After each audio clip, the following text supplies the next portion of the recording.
Fala pessoal, tudo bem? Eu sou Humberto Alencar, sou servidor público, analista de orçamento do Ministério da Economia. Tenho esse canal aqui no YouTube para falar sobre economia brasileira, sobre investimentos. Se você gosta desse tipo de conteúdo, clica aqui, se inscreve no canal. Hoje eu vou falar especificamente sobre as perspectivas do que esperar da economia brasileira em 2020. Eu fiz um vídeo, vou colocar aqui na descrição, sobre 2019, fazendo uma análise do que aconteceu em 2019. E lá nesse vídeo de 2019, dando continuidade, já entrando aqui na perspectiva do que deve acontecer, o que a gente tem que olhar para 2020, em 2019 eu coloquei que um dos principais, ou o principal problema da economia brasileira é que o Estado brasileiro, na União, estados e municípios, gasta muito mais do que arrecada. Esse problema, aos poucos, vem dando uma perspectiva de ser resolvido, né?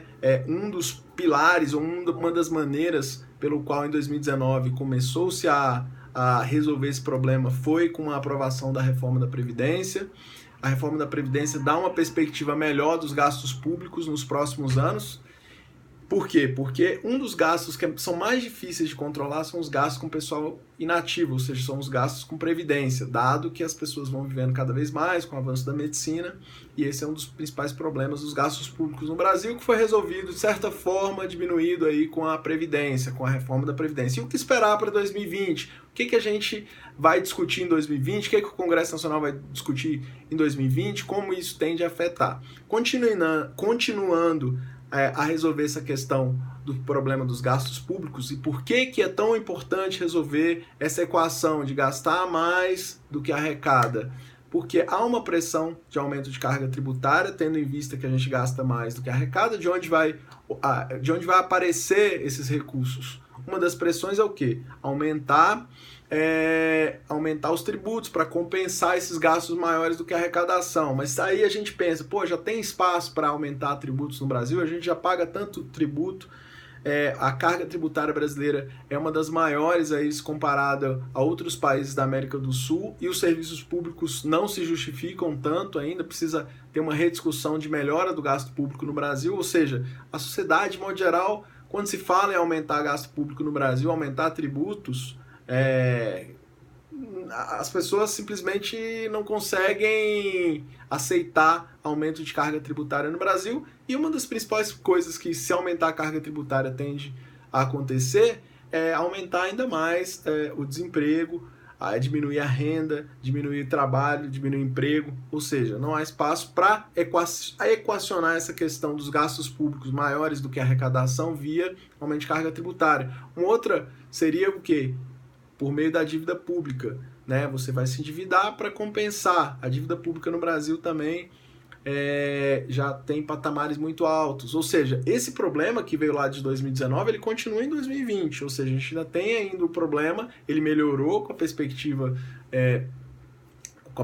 da reforma da Previdência, mas esse é um problema que ainda existe. E o que tende a acontecer para tornar a economia brasileira mais eficiente, a economia voltar a crescer? Com a economia voltando a crescer, a arrecadação tende a aumentar naturalmente, sem aumentar o percentual ali de tributos, né? Mas simplesmente a arrecadação aumenta porque você aumenta a economia. Se você tem uma arrecadação de 34% do PIB, se você aumenta o PIB, a arrecadação aumenta, e aí você consegue equacionar com os gastos públicos, ou seja, uma solução seria melhorar a economia, aumentar a economia.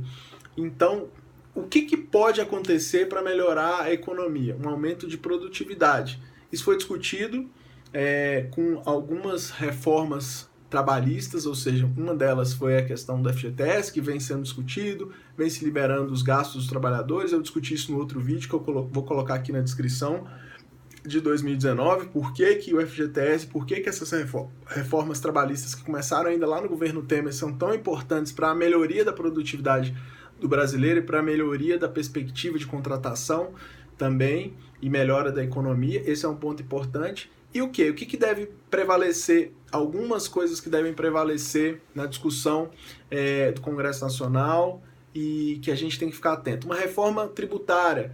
O sistema tributário brasileiro, ele de certa forma é meio anacrônico, ou seja, ele não funciona como deveria funcionar. Há muita ineficiência, as empresas precisam contratar muitos contadores, muitos advogados, porque o sistema ele é rebuscado, tem várias legislações nos estados, existem tributos que podem ser unificados, ou seja, existem empresas que muitas vezes, por conta de incentivo fiscal, elas estão localizadas em locais que diminuem a produtividade. Você imagina uma empresa que a vocação dela é para o setor de exportação. E ao invés dela estar localizada perto de um porto, muitas vezes ela está no interior do país, porque tem um incentivo fiscal ali, tem uma perda de produtividade, porque você não equaciona essa questão tributária como um todo.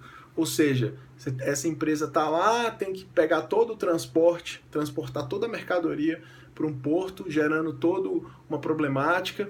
Então, são essas questões que a gente tem que discutir. Fora que a discussão sobre a reforma tributária é uma discussão sem fim, né? Quem paga mais impostos no Brasil é a população mais pobre, porque os impostos são concentrados muito, apesar das pessoas não entenderem, boa parte da carga tributária, ou a carga mesmo, a massa, é concentrada em consumo de produtos e serviços. É ali que a gente paga. A gente não olha, não pergunta ou não calcula quando você vai comprar um sapato, quando você vai comprar uma roupa, mas a carga tributária ali é altíssima. E isso acaba afetando principalmente a população mais pobre, né? Porque é um consumo que atinge todo mundo, independente de qual a renda da pessoa. Às vezes a pessoa é muito rica, ela vai comprar uma calça, vai pagar um tributo.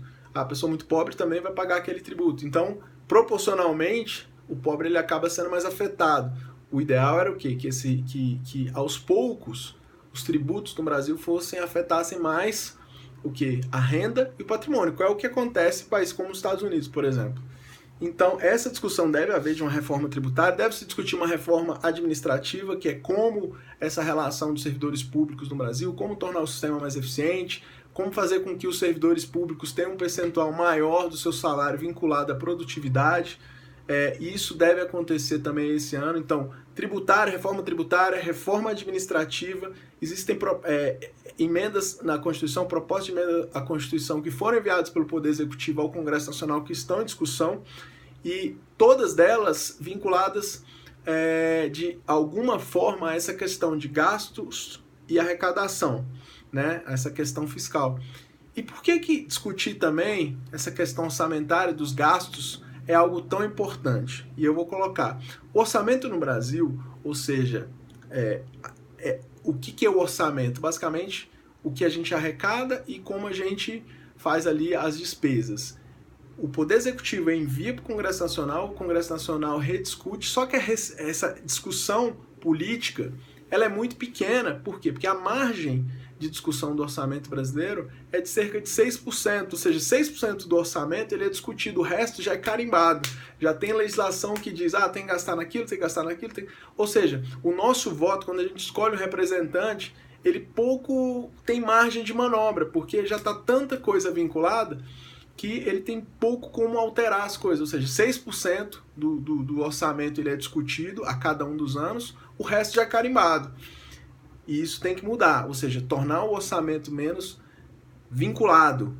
E essa discussão deve prevalecer agora em 2020, acredito que deva acontecer nos próximos anos, que é uma das coisas que de fato tem que acontecer. Ou seja, além da gente ter um orçamento muito carimbado, a gente de modo geral gasta mal, gasta em coisas que não são tão necessárias. E para corrigir isso é muito difícil. É justamente por todas essas questões. Então, é algo que a gente tem que ficar de olho. E aí, já puxando, a gente fala um pouquinho sobre investimentos públicos no Brasil, construção de hospitais, construção de escolas, rodovias, ferrovias, ou seja, o investimento público no Brasil está muito pequeno. Por quê? Dado que a gente gasta mais do que arrecada, sobra muito pouco espaço para fazer coisas novas. E aí a gente precisa o quê? Mudar no Congresso Nacional, criar marcos regulatórios para que o setor privado possa cumprir esse papel de investimento que é tão necessário no Brasil, e para que o setor privado entre investindo, ele tem que ter garantias de retorno, ou seja, você precisa ter legislações adequadas para isso. Eu acredito que esse ano de 2020 seja um dos anos propícios para isso. Em linhas gerais eu falei, né, não quero estender o vídeo para mais de 10 minutos, a minha ideia aqui no canal é fazer um vídeo por semana falando da perspectiva do que aconteceu durante a semana. Eu fiz um vídeo que está aqui na descrição falando sobre como foi a economia em 2019, uma análise. Aqui esse vídeo são perspectivas de 2020. Ao longo dos próximos vídeos, à medida que as coisas forem acontecendo, a gente vai comentando num vídeo por semana, que eu devo fazer preferencialmente aos domingos, né? E como é que fica, e eu gosto de falar aqui no canal um pouquinho sobre os investimentos das pessoas físicas. E como isso é afetado e tem que olhar como um todo. A taxa de juros no Brasil caiu bastante nos últimos anos e principalmente nos últimos meses, assim, né? Eu diria nos últimos 18, 20 meses. E por quê? Porque aos poucos a perspectiva, as expectativas vêm melhorando em relação a essa conta de gastos públicos. Por quê? Porque teve uma série de medidas que foram tomadas para tornar o Estado brasileiro mais sustentável, que o Estado brasileiro caiba na arrecadação. Então, a taxa de juros brasileira caiu. Por quê que ela caiu? Olha só. A gente gasta mais do que arrecada, certo? Mas, como essa diferença ela é financiada? Essa diferença ela é financiada ou por tributos ou, como vai acontecer no Brasil, por meio da dívida pública. Ou seja, para a emissão de novos títulos da dívida, para compensar essa diferença, havia uma cobrança de taxa de juros muito cara. Por quê? Como que você vai financiar alguém, como que você vai emprestar, mesmo para o Estado brasileiro, sendo que, né, a dívida é tão grande? Será que o Estado brasileiro vai honrar, né, dívidas que vão vencer daqui mais de 20 anos, por exemplo?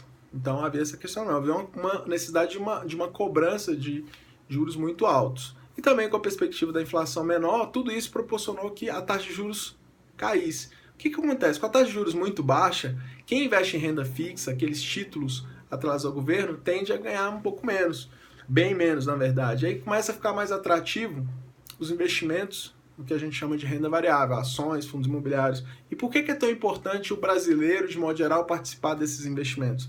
Lá nos Estados Unidos, cerca de 60% dos americanos têm pelo menos uma ação. No Brasil, esse número é bastante pequeno. Por exemplo, menos de 0,5% dos brasileiros sequer investem ou investem em alguma coisa. Ou seja, veja lá, ter ações. Enquanto o brasileiro não se sentir dono das principais empresas, não ser um acionista, não ganhar dividendos porque ele é sócio das principais empresas, não ter esse olhar para o setor privado, que é através do setor privado que a economia gira, que é através do setor privado que a renda acontece, que o emprego acontece, que o trabalho acontece, as coisas não irão se modificar. Então, tornar o setor privado um ambiente melhor para quem quer empreender, para que o jovem brasileiro lá na escola pense, o que você quer ser quando você crescer? Eu quero montar uma empresa, quero montar um negócio, quero montar uma startup, enfim, esse ambiente precisa acontecer e a discussão já começou em 2019, sou bastante otimista que ela continue em 2020 e a gente se vê no próximo vídeo. Se inscreve aí no canal se você gostou e no próximo vídeo eu falarei um pouco sobre o que aconteceu durante a semana. A gente se vê no próximo. Grande abraço.